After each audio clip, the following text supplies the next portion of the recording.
మీరు ఎలాంటి బిజినెస్ చేస్తున్నా ఏఐ టూల్స్ ద్వారా మీ బిజినెస్ ని డబుల్ చేసుకోవచ్చు. జస్ట్ 49 రూపీస్కే ఏఐ టూల్.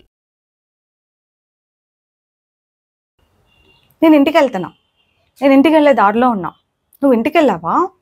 ఇలాంటి కొన్ని సెంటెన్సెస్, కొన్ని క్వశ్చన్స్ మన డే టు డే లైఫ్లో అడిగేటప్పుడు ఒక కామన్ మిస్టేక్ అవుతూ ఉంటుంది, తెలిసినా కూడా అవుతుంది. అట్లాంటి ఒక కామన్ మిస్టేక్ ఏంటి, ఎట్లా రెక్టిఫై చేసుకోవాలి అని ఈరోజు మనం క్లాస్లో నేర్చుకుందాం. నేను ఇంటికి వెళ్తున్నా, నేను ఇంటికి వెళ్ళే దారిలో ఉన్నా, నేను ఇంటికి వెళ్ళాను. ఇలాంటి కొన్ని సెంటెన్సెస్ మన డే టు డే లైఫ్లో ఇల్లు గురించి మాట్లాడేటప్పుడు మనం ఒక కామన్ మిస్టేక్ చేస్తూ ఉంటాం అనమాట.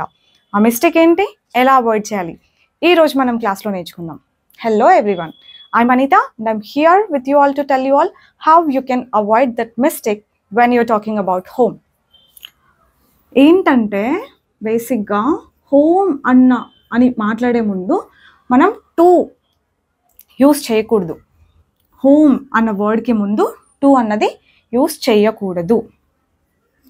నేను ఇంటికి వెళ్తున్నా అంటే ఐ యామ్ గోయింగ్ హోమ్. ఎందుకు వాడకూడదు అన్న లాజిక్ తెలుసుకోవడం కంటే హోమ్కి ముందు టు యూస్ చేయకూడదు అని తెలుసుకోవడం అని గుర్తు పెట్టుకోవడం చాలా ఈజీ. లేదు మాకు ఆ లాజికల్ కావాలి అంటే చెప్తా. హోమ్ అన్నది ఒక ప్లేస్ కాదు. హోమ్ ఇదేంటి మా ఇల్లు ప్లేస్ కాదా అంటే మీ ఇల్లు ప్లేసే, కానీ హోమ్ అన్నది ప్లేస్ కాదనమాట. It is some environment where we feel loved, where affection is, where our love is. ఇట్లా లవ్, అఫెక్షన్, కేరింగ్ ఇదంతా ఉండే ఒక ఎన్వైరన్మెంట్ అనమాట హోమ్ అన్నది.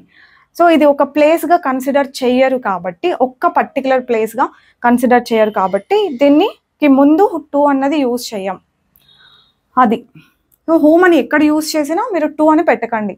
నేను ఇంటికి వెళ్ళిపోయాను అని చెప్పాలంటే ఎట్లా చెప్తారు? ఇప్పుడు ఐ రిటర్న్డ్ హోమ్ అని చెప్పండి. ఐ రిటర్న్డ్ టు హోమ్ కాదు. లేదంటే ఐ వెంట్ బ్యాక్ హోమ్. నేను ఇంటికి వెళ్ళిపోయాను. నువ్వు ఇంటికి వెళ్తున్నావా అని క్వశ్చన్ అడగాలి. ఎట్లా? Are you going home? Are you going home? నువ్వు ఇంటికి వెళ్ళావా? Did you go home? Did you go home or have you gone home? ఇది కూడా కరెక్టే. ఆమె ఇంటికి వెళ్తోందా? Is she going home? అతను ఇంటికి వెళ్తూ ఉన్నాడా? Is he going home? ఇంటికి వచ్చే దారిలో నాకు చాక్లెట్ పట్టుకరా. Get a chocolate. On the way home. On the way home. ఎక్కడున్నావు అంటే నేను ఇంటికి వచ్చే దారిలో ఉన్నా అని ఎలా చెప్తారు? I'm on the way home. I am on the way home. చూసారా, ఎక్కడ కూడా హోమ్కి ముందు మనం టు అని యూజ్ చేయకూడదు కూడా. ఓకే, దీన్ని పక్కన పెడితే నేను మా ఫ్రెండ్ వాళ్ళ ఇంటికి వెళ్ళాను అని చెప్పాలంటే ఎట్లా చెప్తారు? I went to my friends house అనాలి. ఓకేనా? మై ఫ్రెండ్స్ హోమ్ అనడం కంటే ఫ్రెండ్స్ హౌస్ అని ఎక్కువ యూజ్ చేస్తుంటాం. అట్లా హౌస్ అన్నప్పుడు టూ పెట్టొచ్చు, హోమ్ అన్నప్పుడు టూ పెట్టాం. ఓకేనా? ఇది ఒక్కటి గుర్తుపెట్టుకోండి.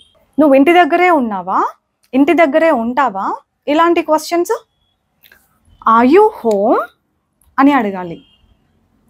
ఇక్కడ రాయినా కనిపిస్తుంది కదా, ఆర్ యూ హోమ్.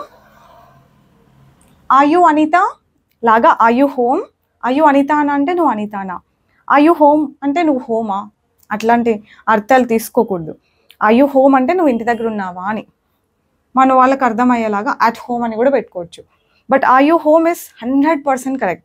మీరు సినిమాలు చూస్తారా, ఇంగ్లీష్ మూవీస్, దాంట్లో వాళ్ళు ఏమంటారంటే హనీ లోపలికి రాగానే అనమాట, డోర్ ఓపెన్ చేసి లోపలికి రాగానే హనీ ఐఎమ్ హోమ్ అంటారు. అంటే నేను ఇంటికి వచ్చేసా అని అర్థం. సో ఐఎమ్ హోమ్ అని అంటారు అంటే నేను హోము అని అర్థం కాదు కదా. అలా అందుకే ట్రాన్స్లేషన్స్ మనం ప్రతిసారి చేసుకోకూడదు. ఇంటి దగ్గరే ఉంటావా, will you be at home, at పెట్టండి, ఇంకా మన వాళ్ళకి అర్థం కావాలి కదా. Will you be at home. In the evening time word కూడా పెట్టుకోవచ్చు. Will you be at home in the evening? Evening నువ్వు ఇంట్లో ఉంటావా అని అర్థం. ఎంతసేపు ఉంటావు ఇంట్లో? How long will you be at home అని అడగాలి. How long will you be at home. ఇక్కడ రాస్తే కనిపిస్తుందా? కనిపించకపోయినా వినిపిస్తుందిగా. How long will you be at home. ఎంతసేపు ఉంటావు ఆర్ ఎంత కాలం ఉంటావు, ఎన్ని గంటలు ఉంటావు, ఎన్ని రోజులు ఉంటావు, అన్నింటికి హౌ లాంగ్ తెలుసు కదా. రోజులు, నెలలు, సంవత్సరాలు, గంటలు, నిమిషాలు, సెకండ్స్ దగ్గర నుంచి డెకేడ్స్ వరకు టైం గురించి మాట్లాడితే మనం హౌ లాంగ్ అని యూజ్ చేయొచ్చు. I think I told you this already. So ఎంతసేపు ఉంటావు, ఎన్ని రోజులు ఉంటావు, ఎన్ని గంటలు ఉంటావు, అన్నింటికి how long will you be at home అని చెప్పాలి. ఎంతసేపటి నుంచి ఉన్నావు అని అడగాలంటే how long have you been home, లేదంటే how long have you been staying at home చెప్పొచ్చు. ఈ రెండిట్లో ఏదైనా ఓకే. నిదానంగా చెప్తున్నా కదా, రాసుకోండి ఓకేనా. How long have you been staying at home, ఎన్ని రోజుల నుంచి ఆర్ ఎంత కాలంగా నువ్వు ఇంటి దగ్గర ఉంటున్నావు, ఇంట్లో ఉంటున్నావు అని అర్థం. సో ఇప్పటి నుండి ఇంకెప్పుడు మీరు టు అన్న ఒక ప్రిపోజిషన్ హోమ్కి ముందు పెట్టరు అని అనుకుంటున్నా. ఎక్కువ ఈ మిస్టేక్ చేస్తారు చూడండి. I went back to my house అని, కానీ I went back home. I returned to home అని, ఐ రిటర్న్డ్ హోమ్. ఈ రెండు కొంచెం కేర్ఫుల్గా ఈరోజే స్ట్రాంగ్గా ఫిక్స్ అయిపోండి. నేను ఇది గుర్తుపెట్టుకోవాలి అనేసి, నేను ఈ మిస్టేక్ ఇంకెప్పటికీ చేయకూడదు అనేసి. ఇంకెప్పటికి అవ్వవు ఓకేనా. హౌస్కి ముందు టూ పెట్టినా ఓకే, కానీ హోమ్కి ముందు టూ పెట్టొద్దు. ఐ టోల్డ్ యూ ఆల్సో ఎందుకు పెట్టకూడదు అని. ఎందుకంటే home is not a place, it is some kind of environment అనమాట. అందుకు. Did you get my point? That's all for today, and I'm pretty sure you will never make this mistake. Avun kada? I'll see you all later with one more concept. Bye bye. Take care. Keep learning.